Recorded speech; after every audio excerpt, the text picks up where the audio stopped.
Buenas tardes a todos, mi nombre es Julián Hernández, voy a moderar el evento de hoy.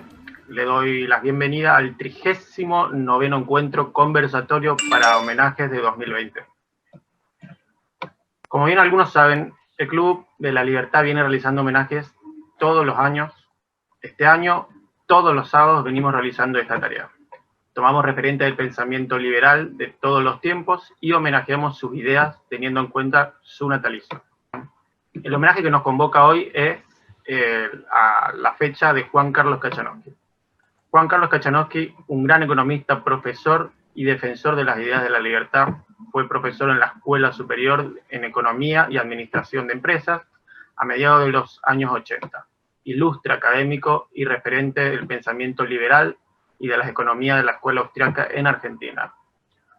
Juan Carlos estudió en los Estados Unidos con Hans Schonkel, quien había sido discípulo directo de Mises, y siempre estuvo en contacto con grandes referentes del liberalismo económico a nivel mundial.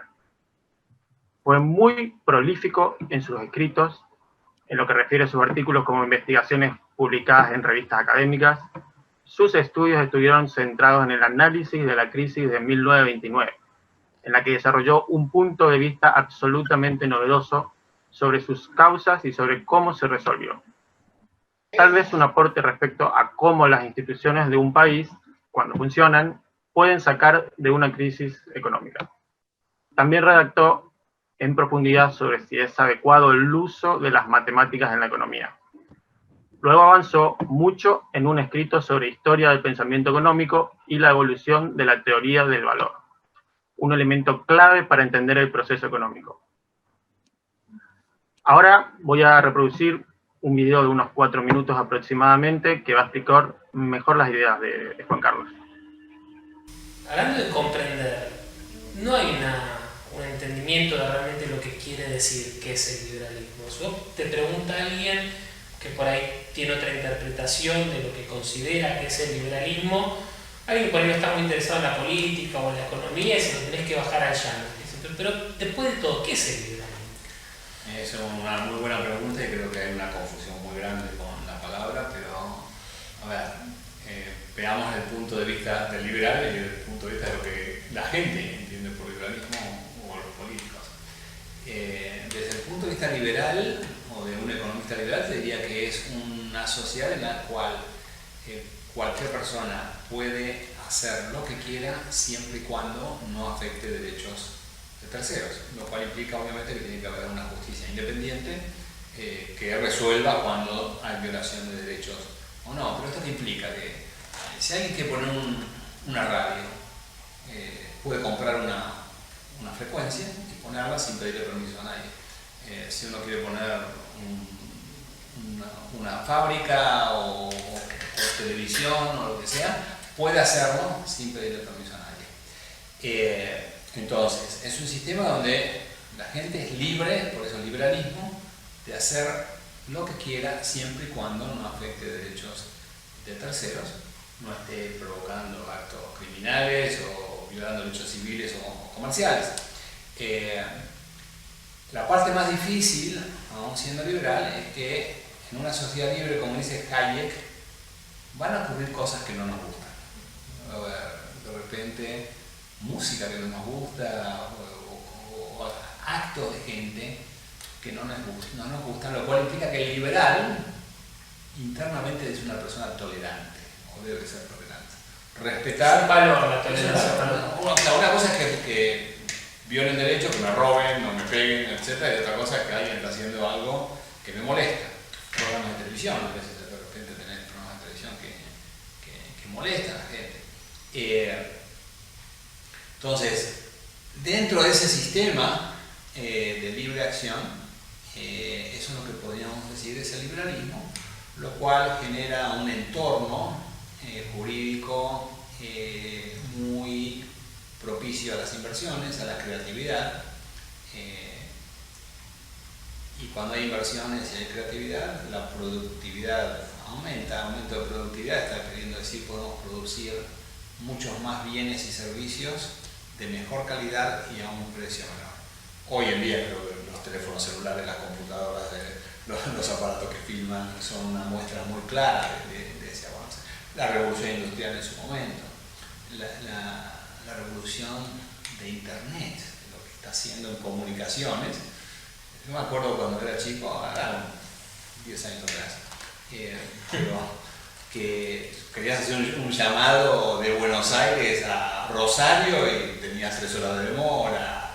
A hablar de Estados Unidos era todo una odisea, y hoy hablas, mandas mensajes, mandas videos, hablas por internet gratis, casi cuando salgo por la conexión de internet. Y está la educación online que es gratis, de repente juntás 20, 30 alumnos en distintas partes del mundo con videos y podés dibujar como en una pizarra. Bueno, todo eso es lo que el liberalismo en general provoca. Perfecto, ahora voy a pasar a presentar a los oradores. Les recuerdo que mientras los oradores van hablando, van a poder escribir por el chat del Zoom las preguntas que al final las vamos a ir haciendo. Bien. Perfecto, primero voy a presentar a Edgardo Sagula, es abogado y director del Club de la Libertad. Edgardo, tenés la palabra.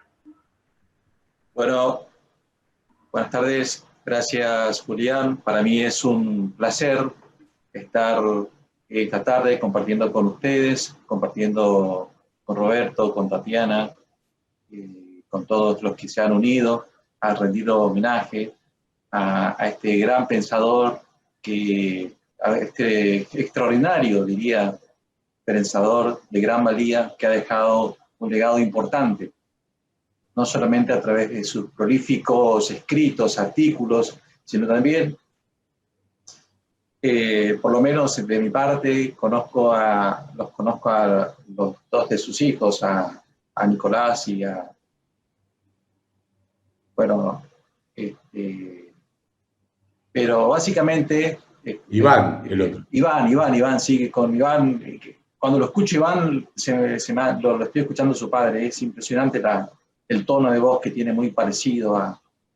incluso estuvo acá en mi casa en Corrientes. Cuando escucho sus videos de Juan Carlos, algunas cosas se puede rescatar. Por ejemplo, él decía que Keynes fue el psicólogo de los políticos, porque los políticos hasta antes de Keynes gastaban y se sentían un poco culpables. Keynes les decía, gasten, libérense.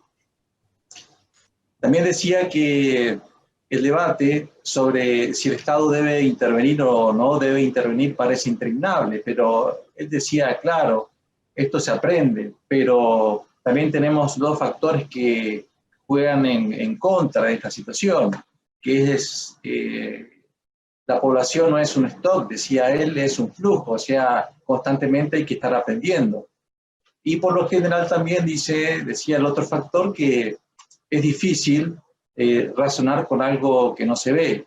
La gente ve que la Tierra es plana y en economía, decía Juan Carlos, es algo parecido. El objetivo de cualquier economía es maximizar el bienestar de las personas. Esto, tanto para un marxista como para un liberal, puede ser que acuerden en esto. Hay que satisfacer necesidades y, por lo tanto, contar con bienes y servicios. Pero como se trata de un gran economista, y también tenemos acá presente otro gran economista que es su hermano, Roberto, a quien lo aprecio, lo admiro y lo sigo permanentemente, voy a pasar a un artículo que me interesa como abogado, que se llama, el título de este artículo es Economía, Derecho y el análisis económico del derecho. Él decía, Juan Carlos, como Mises, la economía, o como decía Mises, la economía es un aspecto o parte de la ciencia más general, que esto es lo que Mises decía, la praxeología, o sea, ciencia de la acción humana. La economía estudia las acciones humanas que generan precios monetarios. Estas acciones humanas dan lugar a intercambios de todo tipo entre las personas. Estos intercambios pueden ser voluntarios o compulsivos. La función, en este caso del Estado, en una sociedad libre es solamente garantizar que no haya relaciones compulsivas. La esencia de una sociedad libre, decía Juan Carlos, son los intercambios voluntarios. Pero para que haya intercambios voluntarios deben haber ciertos presupuestos básicos o derechos básicos de los individuos, y que él decía que es la vida, la libertad y la propiedad. Pero, sin embargo, el individuo no tiene derecho a la educación y a la salud. Pero los principios básicos, es decir, la vida, la libertad y la propiedad, podrían permitir que las personas hagan contratos para ser educadas y sanadas. Esto, cuando, por ejemplo, un padre inscribe a su hijo en un colegio o universidad, está celebrando un contrato por el cual él y la institución adquieren derechos y obligaciones, de forma tal que él dividiría a los derechos de las personas en dos grandes categorías. Uno, derechos básicos o individuales a la vida, a la libertad y la propiedad, y dos, derechos generados.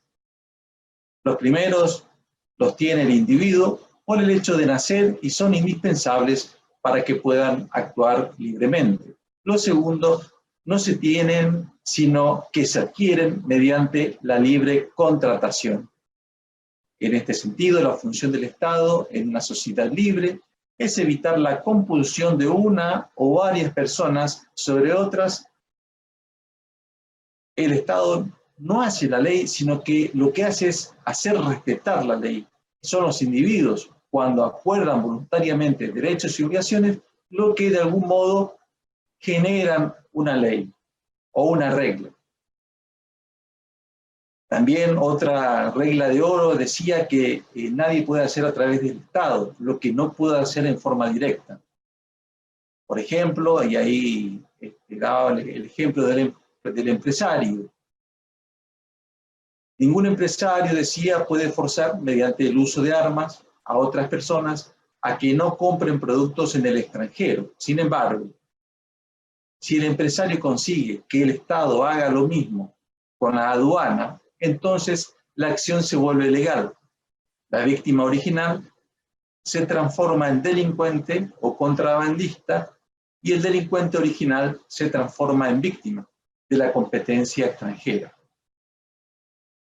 Así las cosas, y como vamos a escuchar a lo largo de este homenaje a través de este Zoom, vamos a notar que a todas luces Juan Carlos Kachanowski ha sido un pensador extraordinario y de mucha valía, que ha dejado un importante legado al pensamiento económico en lo que respecta a las ideas liberales. Yo entiendo que el aporte que hace en economía, sobre todo en materia de historia del pensamiento económico, es articular lo que es el pensamiento clásico en economía, como fue Adam Smith, con lo que es la teoría del marginalismo, de lo que es la formación de precios, que ya tiene que ver con la escuela austríaca. Por ello creo que es merecido que Juan Carlos Kachanowski sea recordado por esta Fundación Club de la Libertad, en el mismo plano con otros grandes pensadores como Hayek, Mises, Juan de Mariana, Juan Bautista Alberdi, Bastiat y entre otros. Por lo tanto, es de suma justicia este acto y este homenaje que esta tarde estamos llevando a cabo. Muchas gracias. Muchas gracias, Edgardo, por tu aporte. Ahora vamos a pasar a nuestro siguiente disertante, que nos dejó un video especial para esta ocasión. Él es Adrián Rabier, es economista, es doctor en Economía Aplicada en la Universidad Rey Juan Carlos de Madrid. Tiene un máster en Economía y Administración de Empresas por ESEADE, y es licenciado en Economía de la Facultad de Ciencias Económicas de la Universidad Nacional de Buenos Aires. Bueno, antes que nada quiero agradecer a Alberto Medina Méndez y al Club de la Libertad por darme este espacio para homenajear a Juan Carlos Kachanowski. Juan Carlos ha sido quizás el profesor más valioso que he tenido. Siempre recuerdo que mi primer situación en ESEADE fue asistir a una conferencia suya donde él hablaba en un curso de un sábado, que duró todo un sábado de 9 de la mañana a 6 de la tarde, él habló de la escuela austríaca. Yo estaba estudiando en ese momento en la Universidad de Buenos Aires, en la Facultad de Ciencias Económicas, mi licenciatura en Economía, y estaba en la fotocopiadora buscando unas copias, y había un diario, Atlas del Sud, de la Fundación Atlas para una Sociedad Libre, o Atlas del Sur, bueno, fue cambiando el nombre, pero en ese momento agarré el diario y en la contratapa estaba este seminario. Y yo en ese momento ya estaba algo interesado en estas cosas, venía leyendo por recomendación de mi padre algunas ideas de escuela austríaca, de Mises, Hayek, Rothbard, Israel Kirzner y demás. Y bueno, llevé a muchos compañeros de la UBA a cursar este seminario, y la verdad que me atrapó. Me atrapó Juan Carlos Kachanowski, que en ese momento era profesor de Historia Crítica del Pensamiento Económico. Y de ahí en más, bueno, creo que me sorprendí con sus trabajos de investigación. Siempre recuerdo sus 2 trabajos sobre la historia de las teorías del valor y del precio, que prácticamente es un librito de historia del pensamiento económico, porque él recorre desde los griegos hasta nuestro tiempo las distintas teorías del valor, enfatizando en esa diferencia microeconómica entre austríacos y neoclásicos, sobre la diferencia entre de utilidad marginal y demás, de que no es lo mismo Menger que Jevons y Walras, como a veces se enuncia, y uno empieza a ver en ese trabajo el nivel de detalle que manejaba Juan Carlos a la hora de desarrollar sus trabajos académicos. Después tenía otro trabajo que para mí fue muy valioso sobre el uso de la matemática en economía, o el abuso de la matemática en economía. Creo que se titulaba algo así como La ciencia económica frente a la economía matemática, y bueno, realmente era muy valioso ver los excesos de la economía matemática, los problemas y la mayor propiedad que hay cuando uno usa la lógica verbal. El trabajo de la crisis del 30, creo que se publicó en Libertas también, es un trabajo extraordinario, porque ahí él empieza a hablar de economía comparada, él enfrenta la visión keynesiana con la monetarista, con la austríaca, que es un poco lo que él hace en su texto de la historia crítica del pensamiento económico, el notar la diferencia entre Keynes, Friedman y Hayek. Y esto yo creo que siempre lo valoré mucho. Después, todos sus trabajos sobre ciclos económicos, su especialidad, yo siempre vi en Juan Carlos que, a diferencia de otros profesores de SEADE, como Gabriel Zanotti, que es doctor en filosofía, Martín Krause, que venía más de la administración, y también Ricardo Rojas, que venía más del derecho, Eduardo Storder, que venía más del derecho, por ahí Juan Carlos Kachanowski, también Venegas Lynch, eran economistas, pero en particular Juan Carlos se dedicó al tema que para mí después fue clave en esto de la macroeconomía del capital, el énfasis en la estructura del capital, el conocer la obra de Hayek más monetaria, más técnica desde lo macroeconómico y lo monetario.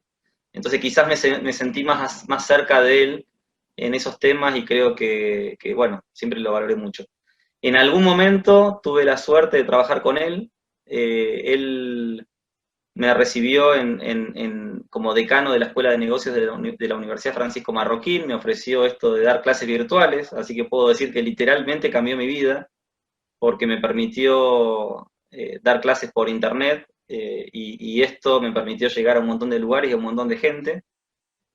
Primero desde la Universidad Francisco Marroquín, después trabajar con él desde Swiss Management Center University, después desde Edinburgh Business School, y varios proyectos de corporate training.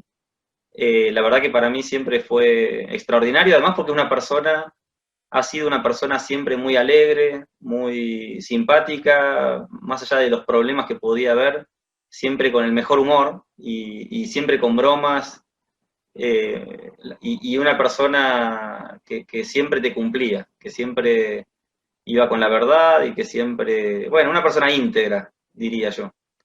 La verdad que me pesó mucho su fallecimiento. Ese mismo día siempre recuerdo que charlábamos sobre proyectos varios, él ese día le escribió a mucha gente, y bueno, fue un golpe porque realmente era una persona muy joven, que tenía muchísimo para dar y que mantenía unidos a un montón de austríacos de todas partes del mundo, Él armaba reuniones y participaban de ellas un Venegas Lynch desde Uruguay, un María Blanco desde España, profesores desde Guatemala, otros desde cualquier lugar, y nunca sabía uno dónde él estaba porque viajaba mucho también buscando acuerdos, buscando alumnos, generando proyectos. La verdad que era una persona apasionada, muy activa y que nos dejó un montón de enseñanzas académicas y también desde el sistema educativo y un adelantado también a esto de la educación virtual. Qué sé yo, recuerdo muchas cosas. La verdad que después tuve también mucha vinculación a su socio Wenceslao Jiménez Bonet, mucha vinculación con sus hijos, especialmente Nicolás e Iván Kachanovsky, que son tremendos economistas del día de hoy, también con su hija Alejandra, también con su hermano Roberto, con quien todavía estamos hablando. Así que la verdad es que sin duda que ha sido una persona muy significativa en mi vida, una persona que me ha enseñado mucho y una persona que recomiendo leer. Para todos los jóvenes, leer a Juan Carlos Kachanovsky sin duda es algo que les va a dejar un aprendizaje muy profundo. Él hizo su tesis doctoral con Hans Sennholz. Hans Sennholz es una de las 4 personas, una de las únicas 4 personas que tienen el privilegio de haber terminado su doctorado con Mises, y Sennholz, a su vez, bueno, él contaba mucho sus historias con Hans Sennholz sobre cómo hizo la tesis doctoral y cómo de alguna manera pudo cubrir un tema que para Mises era muy importante y que el propio Sennholz no le había dedicado mucho tiempo, pero realmente su tesis también vale la pena leerla. Hay un libro que por ahí pueden difundir, que compila todos los trabajos de Juan Carlos Kachanovsky.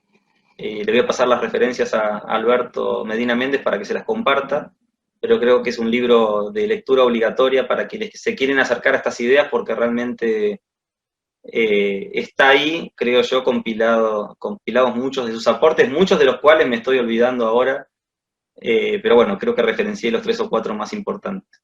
Así que bueno, felicitar al Club de la Libertad por estas iniciativas. Me alegro de que homenajeen a Juan Carlos, a Charlie, como le decíamos todos los amigos, y por supuesto que va a quedar en nuestra memoria para siempre. Lindas palabras de Adrián Rabier. Les recuerdo a los presentes que las dudas que tengan sobre el homenaje a los disertantes las pueden ir escribiendo por el chat del Zoom o al final van levantando la mano y pueden hacerlo por micrófono. Ahora vamos a continuar con nuestra siguiente oradora, nuestra oradora internacional, es Tatiana Ayala Higinio, es bachiller en Administración, tiene un administrativo en el área de Planeamiento, Gestión y Economía de la Facultad de Administración de la UNAC, Universidad Nacional de Callao, en Perú. Tatiana, un gusto estar con vos, tenés la palabra. ¿Qué tal? Muy buenas tardes a todos. Un gusto y un placer, ¿no? Participar de este homenaje de un gran personaje junto a Edgardo y a Roberto, ¿no? De quien en vida fue Juan Carlos Kachanovsky, ¿no? Una persona muy importante porque creo que cuando uno busca realmente generar un gran cambio, lo hace desde el tema educacional, ¿no? Desde la educación. Y eso es algo que él nos mostró desde siempre, ¿no? Su principal labor, creo que más allá de todo, cuando uno revisa o habla acerca de él, vamos a enfatizarlo en sus estudiantes, en sus alumnos, en sus amigos y sus familiares, es el tema de educación, ¿no? Y creo que uno de los, quería enfatizar yo, hablar específicamente de lo que es, él nos habla de la Escuela Austriaca de Economía, ¿no? En sus últimos instantes de vida, él se refirió a escribir lo que son artículos y ensayos que quizás no pudo culminar, ¿correcto? El cual esta obra fue presentada medio año después de su fallecimiento, ¿no? Él fallece el 31 de diciembre del 2015 y en el año 2016 este trabajo se edita y se publicita, ¿no? Gracias a la continuación de 2 personajes que creo que hay que mencionar, ¿no? Que es Ramón Parellada y Von Braun, quienes gracias a ellos, ¿no? Esta obra es publicada, ¿no? Y bueno, este libro es de más de 538 páginas, en el cual él hace mucho énfasis a muchos autores clásicos de lo que es la economía austriaca, ¿no? Tanto a Mises, a Hayek, ¿no? donde nos va a hablar del valor del uso, del valor del cambio, ¿correcto? Y él, justo Edgardo lo mencionaba al principio, ¿no? Él decía, ¿no? Que la economía actual era como en sus tiempos, ¿no? Antiguos, cuando creíamos que la Tierra era plana, ¿no? O que el Sol giraba alrededor de la Tierra, pero al final nos dimos cuenta que no, ¿no? Al final solamente éramos como que un objeto, ¿no? Alrededor del Sol, ¿no? Éramos solamente como que un granito más. Entonces, muchas veces como que él decía que nosotros nos dejamos llevar por cosas que son abstractas y no por las cosas que son reales, ¿no? Eh, y esto era lo que él mucho va a hablar acerca de lo que es el tema de lo que es el marxismo, ¿no? Decía que el marxismo, que Marx en su obra El Capital, en ninguna parte de la obra va a lograr como de manera definitiva decir que el trabajo social, ¿no? No tiene, es lo que es valioso y no todo el proceso productivo que va a acaecer para nosotros poder, dentro de economía, poder ofrecer tanto un bien o un servicio, ¿no? Él decía que el valor, el precio es un valor subjetivo, ¿no? Las personas van a ver, van a ponerle el precio de acuerdo a lo que la persona va a sentir, ¿no? O sea, si a mí me gusta el fútbol, si a mí me gusta el voleibol, ¿no? Yo voy a pagar y voy a, ¿no? De acuerdo a lo que a mí me parece, porque yo voy a estar, voy a darle un valor subjetivo de acuerdo a lo que yo siento, ¿no?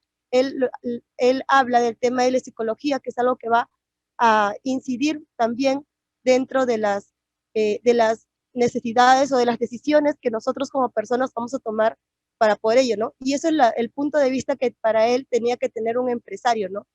Y es por eso que también él lo menciona y dice, y una de las razones por la cual él se enfoca mucho en los autores clásicos y en estos conceptos, porque si bien sabemos que a través del tiempo las personas, hay autores que van a ir refiriéndose a ellos, pero siempre va a pasar que uno puede tener bien acertado o no, ¿no? Lo que ellos nos han querido o nos han querido tratar de demostrar o de decir, ¿no? Entonces, por eso él, de repente, de manera más objetiva, él buscaba refutarse en ellos porque él le daba una interpretación totalmente diferente, ¿no?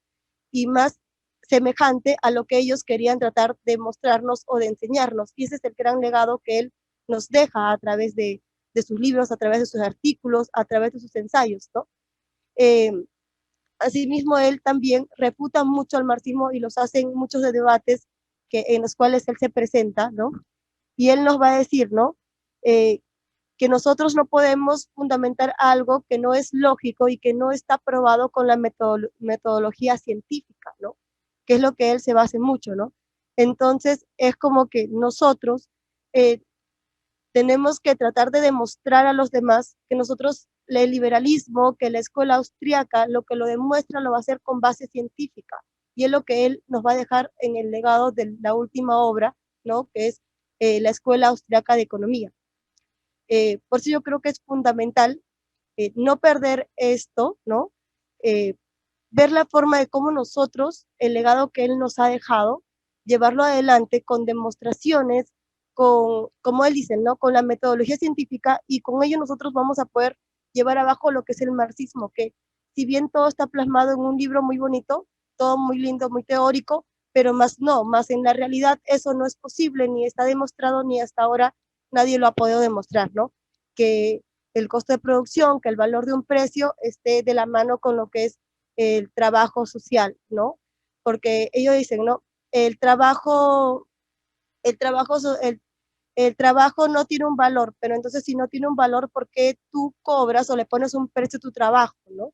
O sea, es algo, no había forma de cómo, no, cómo ellos han podido, cómo los marxistas o los que avalan el libro de Marx pueden demostrar, ¿no? Con fundamentos metodológicos y científicos, ¿no? Que esto realmente sea así, ¿no? Y es algo a lo cual él lo dice y lo golpea mucho en base a la realidad, ¿no? En base al pragmatismo, a axiomas reales, a metodologías y todo ello, ¿no? Entonces, ¿por qué? Porque él decía que el precio va a tender a igualar lo que son los costos de producción. no exactamente a lo que es el trabajo socialmente necesario, ¿no? Porque para nosotros poder crear o formular tanto un bien como un servicio, se van a necesitar muchas más cosas, ¿no?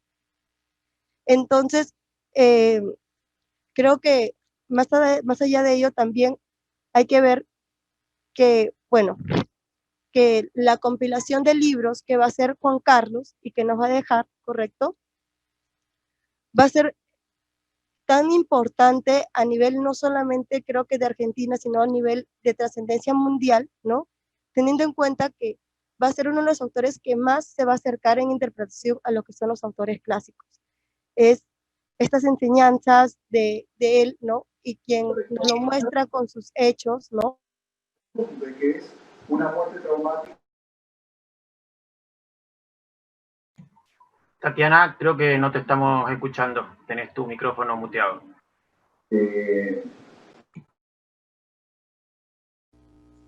¿Desde qué momento no me están escuchando? Ahí te escuchan. No, unos pocos segundos, no te preocupes. Fue justo cuando yo te avisé. Puedes continuar. Ok, muchas gracias.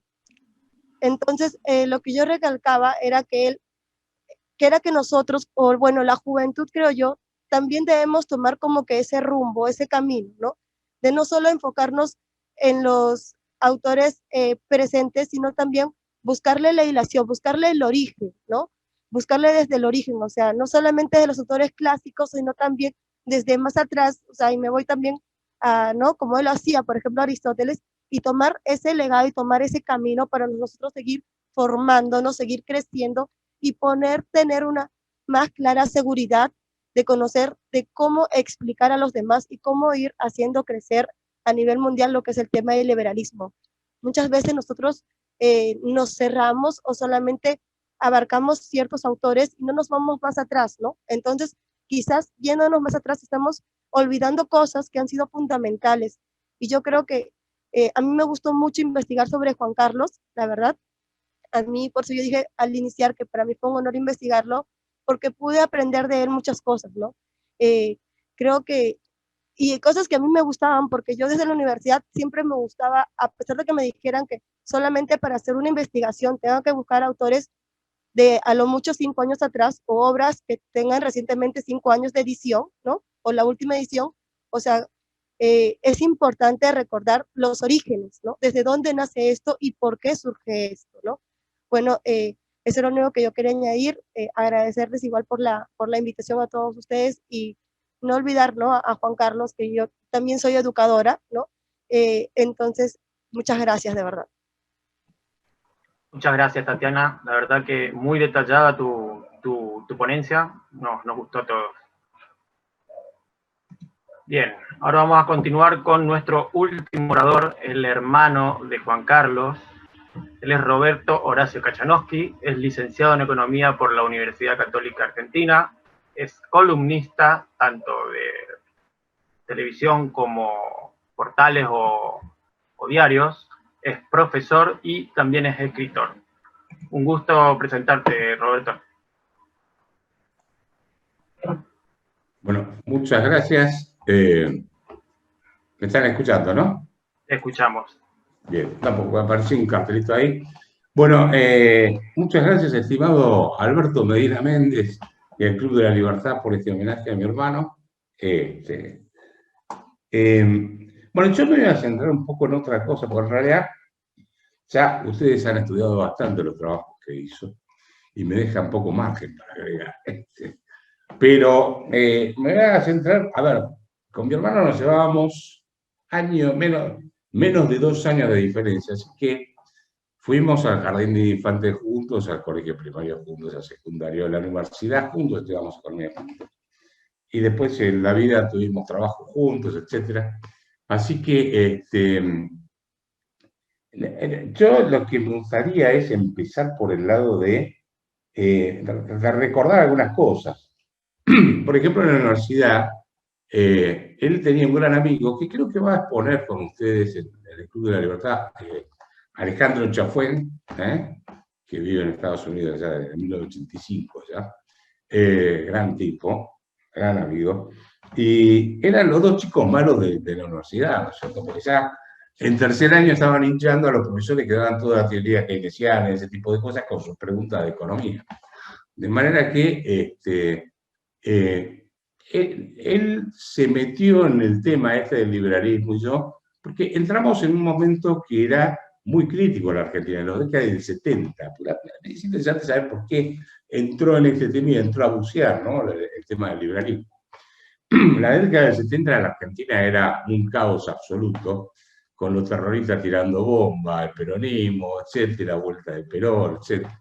Y mi hermana, que estudiaba sociología, venían sus amigos a estudiar a casa, y como ustedes se pueden imaginar, estudiar sociología en los 70 era lo más liviano, era progre lo que había, ¿sí? Entonces se armaban unos debates que era, no se tiraban los ceniceros por la cabeza a nadie, pero era bastante respetuoso.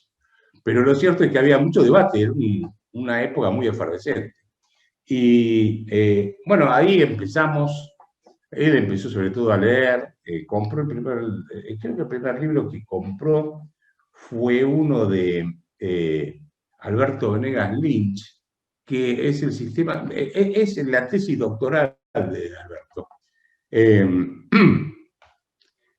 Y bueno, empezó a meterse en ese tema, íbamos a cursos en la Escuela de Educación Económica, cuando se creó allá en 1974, el almirante Bebe Sánchez Añudo, querido amigo, que también falleció hace tiempo, que hizo mucho por las ideas del liberalismo. Así que íbamos a los cursos y después él, cuando ya se graduó, dábamos charlas, él también, yo, etc. De manera que él entra en este tema por el lado del liberalismo. Yo diría que nunca fue, ni siquiera de joven fue progre, para ponerlo de esta forma. O sea, ni siquiera tuvo, vieron que dicen que primero de joven siempre hay que ser socialista y después liberal. Bueno, nunca lo fue, la verdad es que siempre fue liberal. Obviamente que al generarse esos debates que yo daba antes, eso forzaba a tratar de ganar el debate y por lo tanto estudiar más. Así que se profundizaba mucho en el estudio y bueno, fue avanzando en su carrera, obviamente, carrera universitaria, etc. Y hizo su posgrado, el doctorado lo hizo en Estados Unidos. Algo estaban comentando sobre su tesis doctoral, yo creo que era Adrián Rabier, y por lo que recuerdo que él me comentó, Seinhorn no le quería aprobar quisiera la tesis prácticamente, entonces que le daba 1000 vueltas. Y entonces cuando le dijo que la tesis iba a ser sobre, aparentemente yo no lo conocí personalmente a Seinhorn, pero pero por lo que me comentaba, él logra convencerlo porque iba a hacer el trabajo sobre las matemáticas y la economía, algo que le había pedido Mises a Seinhorn que hiciera, y Seinhorn no se ocupó nunca del tema. Entonces, como se sentía en deuda con Mises, ahí le dio el visto bueno para que avanzara y hizo la tesis, si yo mal no recuerdo, sobre las matemáticas y la economía. El tema que está publicado en Libertas, hay algunos trabajos, por lo menos un trabajo seguro sobre ese tema. Y se hicieron muchos debates también en el SEADE, en su momento, donde venían los amigos de la Universidad del SEMA, venían a debatir porque ellos usaban más la matemática. Entonces se hacían seminarios, debates sobre si se podía usar o no la matemática en la economía. Después nos íbamos todos a comer contentos y pasábamos con los ratos. Así que por ese lado él tiene escrito bastante, yo creo que lo demuestra muy bien su trabajo, el tema de los límites del uso de la matemática en la economía, eso diría, se podría decir de esta forma. El otro es, bueno, sobre el pensamiento, historia del pensamiento económico. El trabajo sobre la crisis del 30 yo creo que es un gran aporte que él hace. Pero volviendo a su vida académica, yo diría que a mí me tocó, él era muy querido por sus alumnos. Y tuvo, en realidad, hoy en día todavía me siguen confundiendo las redes sociales, algunos creen que soy, dice, uy, usted fue mi profesor en Derecho, ¿no? Nunca di clases en Derecho de la UBA, el que daba clases era él. y me confunden con él muchas veces, ¿no? Y digo, no, atente que era mi hermano, yo no tengo nada que ver. Y tomábamos exámenes juntos en el CIADE muchas veces. Yo diría que era un tipo exigente tomando examen. Sin embargo, los alumnos lo querían mucho. O sea, no era un tipo de aprobar tan fácilmente. Me acuerdo que yo lo miraba cuando hacía las preguntas, cuando nos tocaba tomar algún examen junto en el CIADE. Lo miraba y él ponía cara de nada mientras el alumno estaba dando clases, ¿no? O sea, no puede ser tan cretino de no tirarle una punta a ver si está bien orientado o no. Pero así como era exigente, después todos lo querían muchísimo, ¿no es cierto? Muchos le pidieron después que hiciera su tesis doctoral. Él dio clases en la UCA, dio clases en la Universidad de Buenos Aires, dio clases bueno, obviamente en Corporate Training, donde él tenía, en la Universidad de Guatemala. Así que dio clases en muchos lados. Una de sus alumnas, yo no sé si esto se conoce mucho, y que le pidió que hiciera la tesis, que él fuera su tutor de tesis, fue Máxima Zorrovieta, la reina de Holanda. Sí, fue alumna de él en la UCA.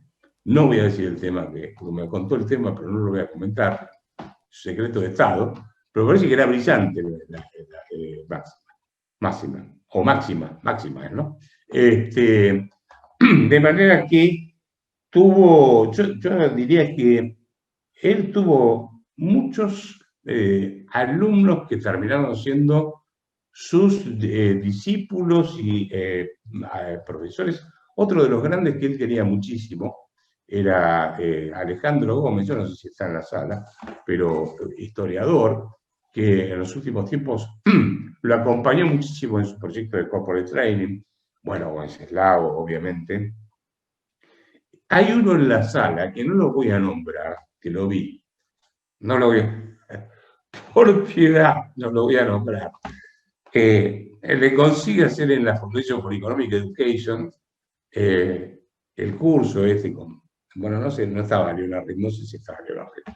¿Quién estaba? Creo que no. Después le voy a preguntar. La cuestión es que el hombre tenía miedo de subirse al avión para ir a Estados Unidos. Y lo llama a Pierre Barr y dice, che, pero no, mirá, yo no sé. Dice, déjate de jorobar, subiste al avión, andate a Estados Unidos a hacer el curso y no jorobes más.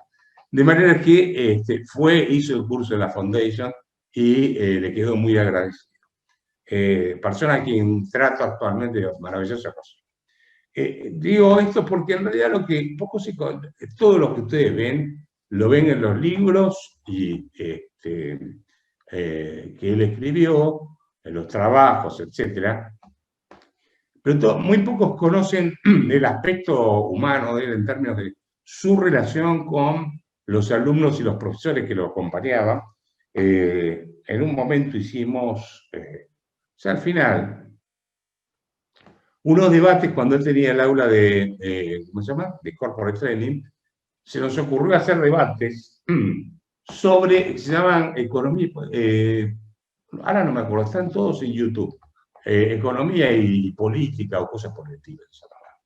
Entonces nos poníamos de acuerdo a la tarde, lo llamaba, o él me llamaba y decía, bueno, ¿de qué vamos a debatir hoy? Y qué sé yo, no sé, ¿cuál es el mejor impuesto? ¿Sí? Entonces nos peleábamos a propósito entre los dos. Él me decía que yo era fascista, yo decía que era zurdo, no sé, decíamos esas cosas, pero profundizábamos en los temas. ¿Cuál era el nivel máximo que se podía tener de gasto público? Debatíamos cuál era el mejor impuesto. Bueno, en fin, una serie de cosas, de esos temas que era muy divertido realmente hacerlo, porque se aprendía mucho y íbamos aprendiendo los dos, queríamos ganarnos el debate uno con el otro. Siempre buscábamos algún punto en el cual no estuviésemos de acuerdo, obviamente, para poder debatir, si no, no tenía gracia. Y algunos creen que nos llevábamos mal porque nos mirábamos así y decíamos, eso es un zurdo. Sí, y algunos creen que estábamos peleados en serio, y en realidad nos divertíamos los dos.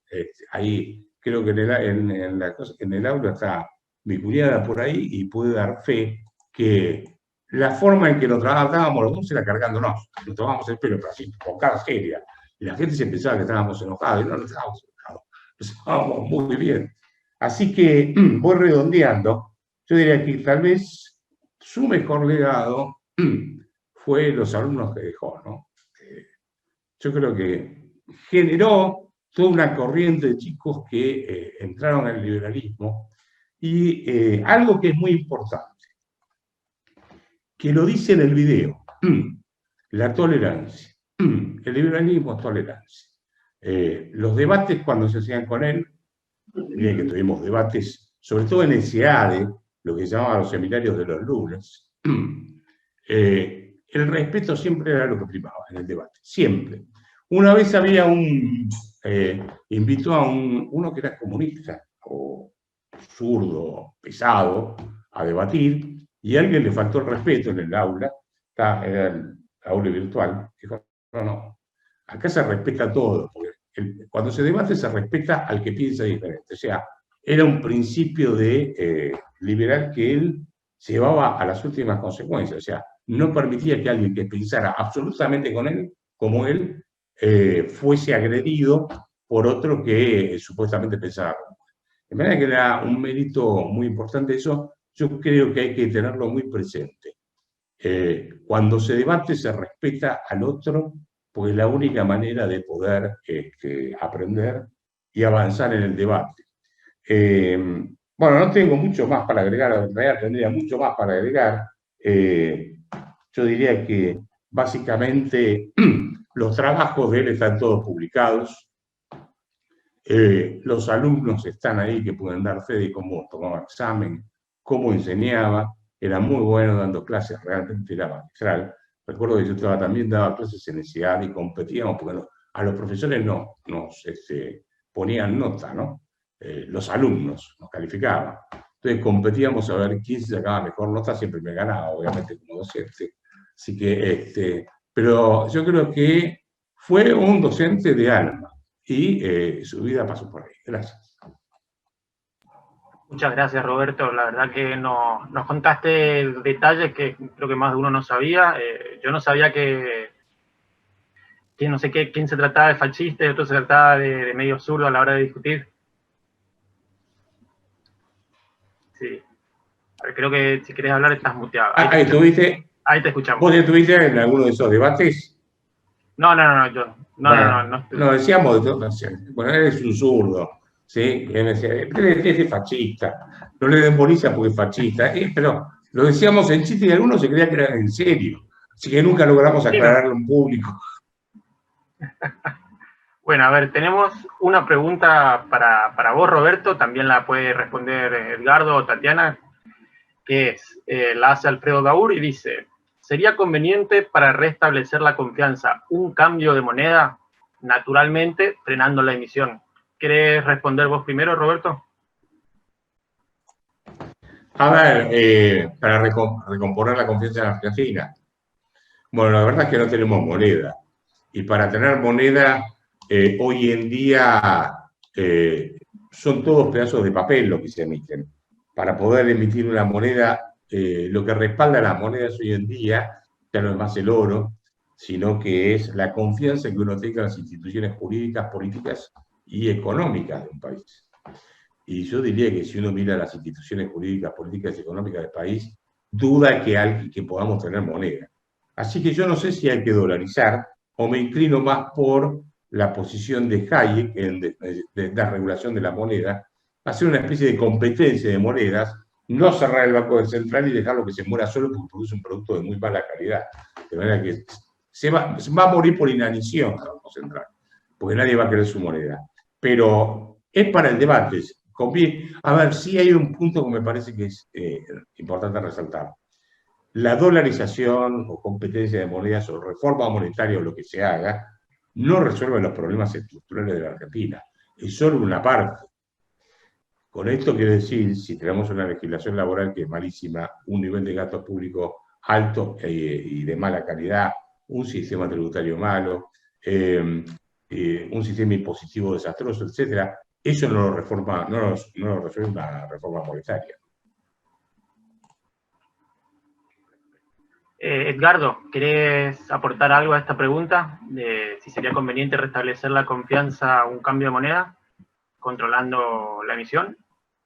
Julián, yo te podría decir, luego de acá está presente Roberto, creo que el autorizado en hablar en ese tópico es Roberto, pero sí me remito a lo que he conocido muy superficialmente el trabajo de Juan Carlos sobre la crisis del 29, en donde él decía que no fue una crisis del capitalismo, sino muy por el contrario, y esto Roberto podrá de algún modo aclarar, porque es muy interesante ese trabajo, sino fue de algún modo la intervención de los distintos estados en el manejo de las monedas.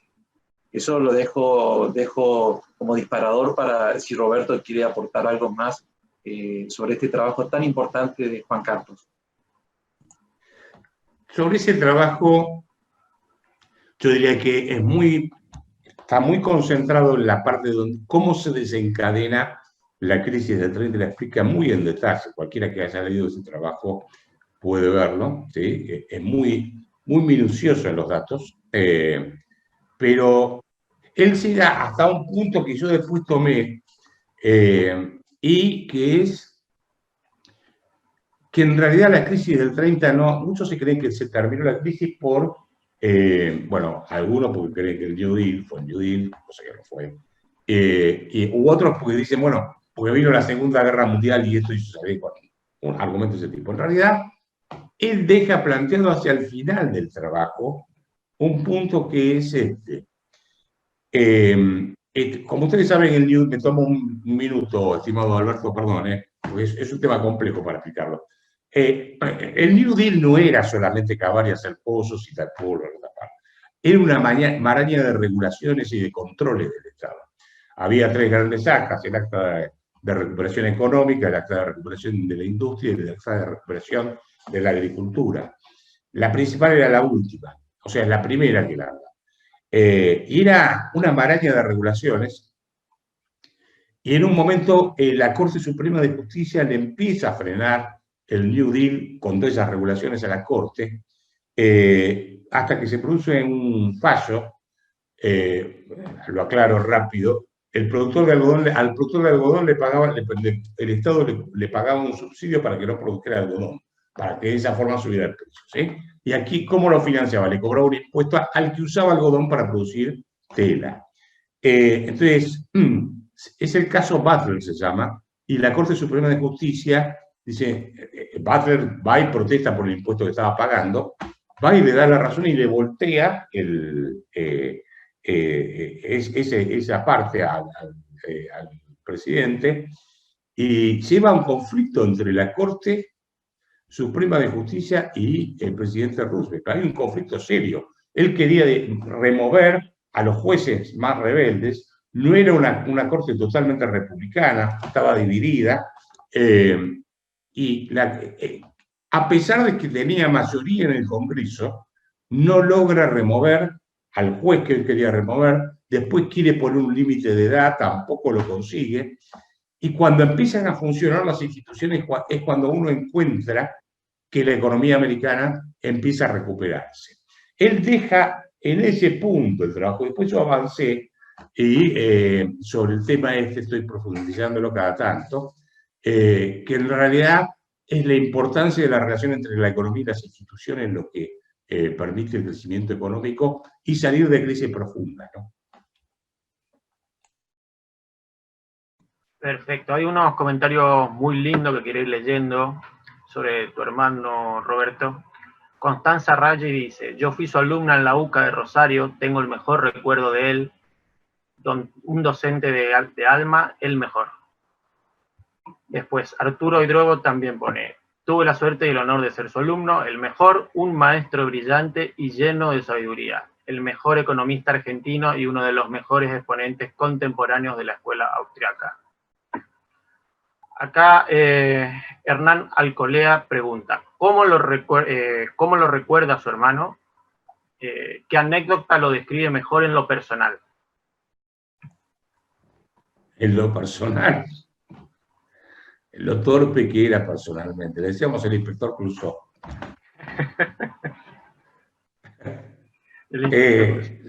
Cometía torpezas. Una vez estábamos en Pinamar, voy a contar esto. Estábamos en Pinamar y la haríamos siempre juntos. Estábamos en el agua, ahí en el mar. Estaban los chicos, mi sobrino, mi 25, 22. Y en eso uno dice, mira, y se voy plata. Y era plata de él que se había metido con la plata en el bolsillo. Estaban todos los billetes flotando en el agua del mar, por ejemplo. Otra vez se le quedó clavado un pie en un colectivo, teníamos que bajarlo si no se podía saltar, porque se le había quedado trabado. Y otra vez lo que le hice, yo el chiste, él iba siempre con una valija, le saqué todos los libros que tenía adentro, le metí un montón de martillos, cosas adentro, llegó a la biblioteca y descubrió ahí recién. No se daba cuenta de las cosas. Estaba tan concentrado en los... tenía esas cosas de torpeza muy divertidas, nos reíamos muchísimo. Sí, acá tenemos otra pregunta para vos, Roberto. ¿Por qué Juan Carlos no incurrió en el periodismo como vos? La verdad es que no sé. En realidad él empezó, publicó muy poco en los diarios.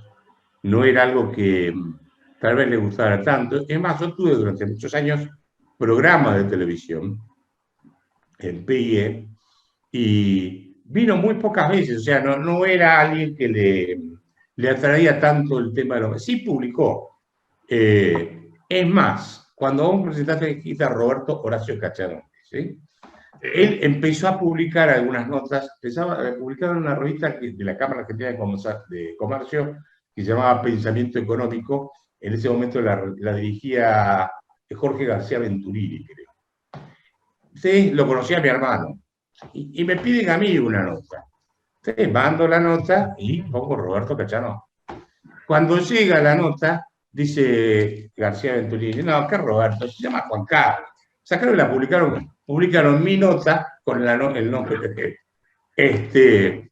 Así que a partir de ahí empecé a poner Roberto Horacio Cachanowski para que nadie se equivoque, que era mi nota. Pero no sé, nunca se dedicó más a la actividad académica, que era lo que más le divertía, más que al tema de la coyuntura económica, ¿no? Aunque seguía la actualidad económica, sin duda, pero le divertía más el tema académico. Perfecto, a ver. Para ir cerrando, voy diciendo los últimos mensajes. Bien. Verónica Abad, desde Ecuador tuve el honor de sus clases. Me inspiró a ser primera mujer liberal en mi ciudad, esto hace 10 años. Hice eventos con él, viaje videos, era un grande, lo sigo extrañando. A ver, que tenemos otro más, de Rodrigo Mancuello. La crisis de la subprime de 2008 junto con toda esa manipulación de las tasas de interés. ¿Era posible evitarlas si se aplicaba teoría austriaca? Para vos, Roberto, sí. La crisis del 2008 tiene alguna similitud con la del 30 en términos de cómo van bajando la tasa de interés, pero tiene un origen distinto. A ver, yo no sé si ustedes leyeron el libro de Alan Greenspan que se llama Tiempos de Turbulencia. Se llama, sí, Tiempos de Turbulencia, si mal no recuerdo. Y él empieza ese libro contando que está volviendo de Suiza hacia Estados Unidos, y en ese momento Estados Unidos tenía superávit fiscal, y lo que iban a hacer los gobiernos era usar el superávit fiscal para rescatar toda la deuda pública. Como ustedes saben, la Reserva Federal no hace la locura que hace el Banco Central de Argentina de emitir su propia deuda, usa bonos del Tesoro para regular la liquidez y la tasa de interés del mercado, y lo que venía pensando Greenspan era cómo iba a ser para regular la tasa de interés si al haber superávit fiscal, se iba a retirar todos los bonos y él se iba a quedar sin instrumentos para regular la liquidez del mercado. Estaba pensando en eso y lo llaman y se le quieren hablar el capitán en la cabina, entonces vaya, y le cuentan que había habido un atentado terrorista, esto era el año 2001, el 11 de septiembre del 2001. Y el libro lo empieza de esa manera. Entonces, ¿qué hace? Él empieza a bajar la tasa de interés porque hay pánico. Y si uno mira la evolución de la tasa de interés de referencia de Estados Unidos, es lo mismo que en la década del 30. Pero lo que pasa es que en la década del 30 fue mucho más errante la política monetaria. No sé si ustedes le hicieron el trabajo de él. Fue más de ir y venir, era muy errática. Acá hubo una baja de la tasa de interés estimulada principalmente por la Reserva Federal, por el inicio del 11 de septiembre, ¿no es cierto? Tenemos la última que es mitad anécdota y mitad pregunta para vos, Roberto. Juan Marcucci. ¿Es verdad que él era mejor que vos porque cuando eran chicos le cayó un elefantito en la cabeza? Esa es una anécdota que él les contó en la UCA de Rosario. O sea, que me usaba, a ver, éramos chicos, muy chicos, y me habían regalado a mí un elefantito de estos que tenía un aparatito con un botón que iba caminando, y estábamos durmiendo y entonces se dio vuelta el aparatito de alguna forma a la noche, apretó el botón, empezó a caminar el elefantito y me cayó en la cabeza. Entonces siempre decía que yo era más torpe que él porque me había caído un elefante en la cabeza. Y esa es la anécdota. Así que Juan, sí, es verdad, vivía contando esa historia mía y no lo tengo acá para agarrarlo trompadas, pero es verdad. Me imagino. Bueno, antes de cerrar este homenaje, desde el Club de la Libertad queremos agradecer a los oradores que pusieron su esfuerzo, su tiempo, sus ganas. Muchas gracias, Roberto, muchas gracias, Edgardo, muchas gracias, Tatiana. Y los queremos invitar al homenaje del sábado siguiente, que va a ser a las 18 horas, sobre Erasmus de Rotterdam. Muchas gracias. Yo quiero agradecerle finalmente sí, a Alberto la gentileza que tuvo de este recuerdo para mí. Y a los oradores, obviamente. Muchas gracias a todos.